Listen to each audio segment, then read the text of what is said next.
भगवान शिव की बहन असावरी देवी और माता पार्वती की कथा।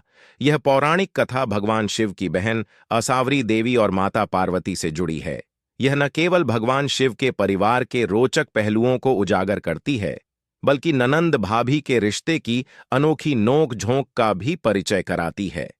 कैलाश पर्वत पर माता पार्वती और भगवान शिव का विवाह होने के बाद माता पार्वती कभी-कभी अकेलापन महसूस करते थे।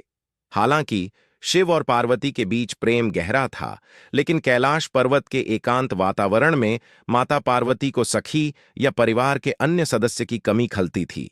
एक दिन भगवान शिव ने माता पार्वती को उदास देखकर उनसे इसका कारण पूछा।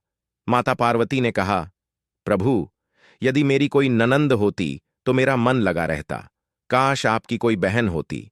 यह सुनकर भगवान शिव मुस्कुराए और बोले, देवी, क्या तुम सच में ननंद का साथ संभाल सकोगी? माता पार्वती ने आत्मविश्वास के साथ कहा, क्यों नहीं प्रभु, मैं हर रिश्ते को निभाने में सक्षम हूं। भगवान शिव ने तब अपनी दिव्य शक्ति से एक महिला को उत्पन्न किया। यह महिला कोई साधारण स्त्री नहीं थी, बल्कि एक विचित्र रूप वाली देवी थी। उनका नाम असावरी देवी रखा गया। असावरी देवी का स्वरूप कुछ असामान्य था। वे मोटी थीं, उनके पैर फटे हुए थे और उनकी चाल भी विचित्र थी, लेकिन उनका स्वभाव बेहद शरारती और हास्यपूर्ण था। माता पार्वती ने जब असावरी देवी को देखा तो वे उत्साह से भर गईं और तुरंत उनकी सेवा में जुट गईं। असावरी देवी ने आते ही स्नान और भोजन की मांग की। माता पार्वती ने उनके लिए स्वादिष्ट भोजन तैयार किया, लेकिन असावरी देवी ने इतना खाया कि सारा भोजन समाप्त हो गया। इसके बाद भी उनकी भूख शांत नहीं हुई। असावरी देवी का स्वभाव बहुत शरारती था। भोजन के बाद उन्हें माता पार्वती को तंग करने की सूझी।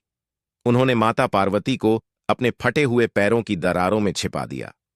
वहां माता का दम घुटने लगा, लेकिन असावरी देवी यह देखकर हंसने लगीं। जब भगवान शिव वापस आए और अपनी पत्नी को न पाकर चिंतित हुए, तो उन्होंने असावरी देवी से पूछा, पार्वती कहाँ है? कहीं यह तुम्हारी कोई चाल तो नहीं? असावरी देवी ने मुस्कुराते हुए माता पार्वती को अपने पैरों की दरारों से बाहर निकाला।